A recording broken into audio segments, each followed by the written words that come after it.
All right, so let's take a closer look what we've got inside of our Boston dataset bunch. Before, we were talking about the attributes of this object. The thing is, in machine learning, this word attribute is going to be used in a different context. In machine learning, the features of a dataset are typically represented as the columns in a table. And these columns you'll often see referred to as the attributes of a dataset. In other words, when using this word attribute in the machine learning context, we will refer to a feature or an independent variable. And this is what we're going to be using to predict a house price. So yeah, the word attribute is used both in Python as well as in machine learning, but unfortunately they mean completely different things. So speaking of features, let's pull up the features of our dataset in the Python notebook. And we can do this, again, using the Boston underscore dataset object, which has an attribute called feature underscore names. So let's print this out. Here we can see all the feature names of our dataset in a nice little array. Again, the dir function was really handy in ascertaining that our bunch has a attribute called feature underscore names. So these are the kind of niceties that you're going to get with a toy dataset like this. Now, taking a look at these feature names, the question you might ask is, where is the house price? Where is the price of the houses? Because we've got a bunch of abbreviations here, and none of them seem to suggest anything about the values of the houses that we're looking to estimate. So this means that this is hidden somewhere else. The key thing, what we're trying to predict, is found in an attribute called target. So Boston underscore dataset dot target will bring up the actual prices of the houses. This is why we didn't get a separate column for the house prices earlier. The house prices are actually found somewhere else in our bunch object. Now, looking at these house prices, you might be wondering, 24, 21, 34, these look like they're the prices for toy houses or something. They don't look high enough to be the dollar values of actual houses, because no house could possibly cost $24, right? Unless, of course, you buy it off AliExpress or something. So the thing to note is that these units are actually in thousands. So these are the actual prices in thousands. I'm going to add this here as a comment. So if you come back to this notebook in 3 months' time, this is still going to make sense. Now working with the bunch object in the notebook is all very well and good, but one of the most common types of objects that you're actually going to be encountering in your work as a machine learning expert or as a data scientist is the pandas data frame. The pandas data frame is going to be our main workhorse. So let me add a little section heading here to commemorate this. And I'll add a subheading here that reads data exploration with pandas data frames. And what I'm going to do is I'm going to create a variable here called data, and I'm going to have this variable hold on to our pandas data frame object. And the way we're going to create this data frame is using the pandas module. So before writing any more code here, I'm going to have to import this pandas module, right? I can't just write pd.dataframe without importing my pandas module first. So I'm going to pause here for a second, go back up to the top where I've got all my import statements, and then write import pandas as pd. I'm going to hit Shift Enter. Now I can come back down here and actually make use of our module to construct our data frame from our Boston underscore dataset, we're going to supply some arguments between these parentheses. The first argument is called data, and we're going to set that equal to Boston underscore dataset dot data. So this is going to be the NumPy array contained inside of our Boston dataset bunch. The next argument, columns, is going to be the argument for the column names. And we're going to set that equal to Boston underscore dataset dot feature underscore names. And what this code will do is it will create a pandas data frame. Now remember how our house prices will not be included in this. So we're going to add those separately now. I'm going to add a column with the price, our target, to the data frame. The way I'm going to do this is by using our data frame variable, which is called data, having some square brackets after it. And in those square brackets, I'm going to supply a column name. So I'm going to call this column price, all caps, and I'm going to set it equal to Boston underscore dataset dot target. Okay, so let's hit Shift Enter together and see if we get any errors. All good. Let me add a few more cells here, and then we can continue to explore our data, and I'll show you a couple of tricks using the pandas data frame. The thing is, oftentimes your data frame will be huge. This one just has 506 rows, but oftentimes you're going to be working with data frames with many thousands of rows or tens of thousands. So the question is, how can you get a glimpse of the data inside a huge data frame without printing out all of the values? And for that, pandas gives us two data frame methods. The first one is called head, and the second one is called tail.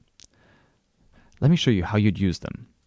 If we were to write data and hit Shift Enter, our notebook would output a whole bunch of rows. But if we wanted to just take a gander at the first couple of rows in the data frame, say rows 0 through 4, for example, we could write data dot head parentheses, and hitting Shift Enter, what we see instead are rows 0 through 4. This will give us an idea of the kind of values that are contained inside of our rows and our columns without having to look at an enormous amount of data. So let me add a little comment here that says the top rows look like this. Now it follows that data.tail parentheses will show us the rows at the bottom of the data frame, right? Rows at bottom of data frame look like this. Scrolling down, we can see that rows 501 through 505 have this kind of data inside of them. I personally really like these two methods for looking at the top part of the data and the bottom part of the data, just to get an idea of what we're working with. Now, if we wanted to figure out how many rows our data frame has, or we just wanted to retrieve the rows in each column, there's a handy little method called count. So data.count parentheses will show us the number of rows, and that's for each column. Check it out. In the output below, you see the number of entries per column. So each column has 506 entries. Now, coming back to this topic of language and lingo and jargon, you'll often hear the number of data points or rows being referred to as the number of instances. So here we've got 506 instances. This is how this word instance is used in the context of machine learning. And the important thing to note here is that this word instance means something completely different to a programmer. To a Python programmer, an instance is an object. In other words, our data object right here is an instance of a data frame. A data frame would be the general category, and a particular data frame, namely our data frame, which we've stored inside our variable here, would then be referred to as an instance. So yeah, the word instance, again, has a different meaning in machine learning and in programming. Again, this is just something to be aware of. Moving on to our next topic, let's add a few more cells here and make the first one a markdown cell, where we're going to add a subheading called cleaning data. Check for missing values. So when you're doing your data exploration, oftentimes you're going to look for problems in your data set. And dealing with missing data is definitely a kind of problem that you have to address.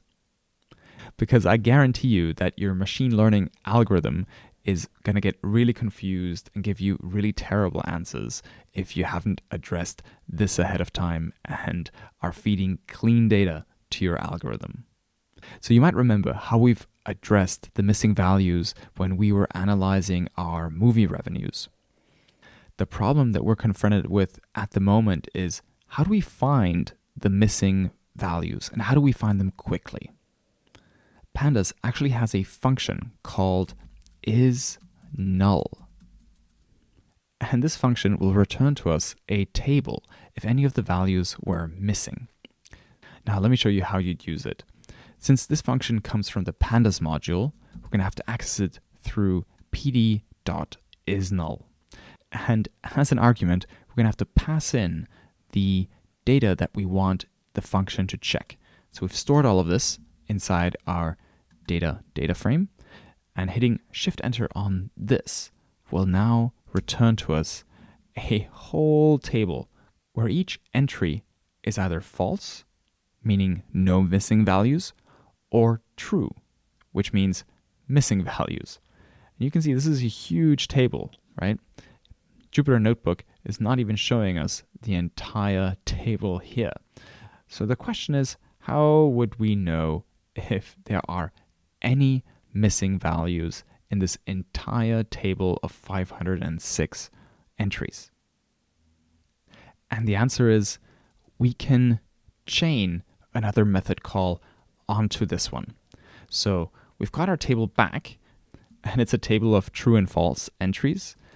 And if we chain a method called any, parentheses, and hit Shift-Enter, then what we get is we got pandas checking all the columns and telling us if there are any missing values in any of the columns. Now, I don't know if you've heard the word null before, but null does not mean the value 0. So if a variable is equal to the value null, it contains nothing, which is very, very different from the variable having the value 0. And the internet has decided that the best way to summarize this is as a picture of a problem I wouldn't wish upon anyone in a public restroom. On the left, we have the dispenser containing the value 0, and on the right, we have the dispenser containing the value null. This isNull method, chained with the any method, is super handy for figuring out if there are any missing values in your dataset. Because if there is a missing value in one of the columns, then instead of this word false being printed here, you will see the word true. And then you might have to dig into the data and fix the problem. Now let me show you an alternative way of doing this check. Because this first method here, isNull, and any, belong to the pandas module. The next method I'm going to show you, the alternative, belongs to the data frame instead.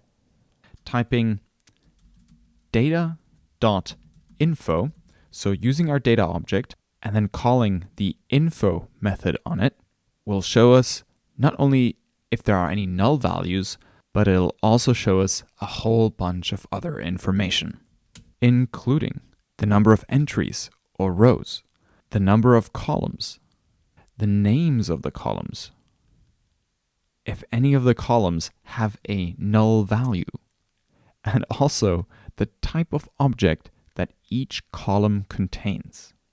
In our case, all of the columns contain float64 type objects. Now, if you're new to programming, this will look super jargony. So let me explain what this means. A float is programming jargon for a floating point number. What's a floating point number? Nothing special. It just refers to a decimal number. So a floating point number has a decimal point, but something like an integer does not. In other words, Python has different categories for different types of numbers. So this number, 64, at the end of the word float, shows us that the category that we're working with here is a large and precise decimal number. In this case, I've got a 64-bit floating point number that takes up 64 bits of memory. And that would be in contrast to less precise numbers, like a float 32 or a float 16. A float 64 number contains twice as many digits and takes up twice as much memory as a float 32. So that's what that means. In any case, the good news is that we have no missing values, which is great. One less thing to worry about. So now we can start to explore our features that are contained in the dataset. It's time to demystify these mysterious sounding columns like RM, NOX, and DIS. Can't wait to see you in the next lesson.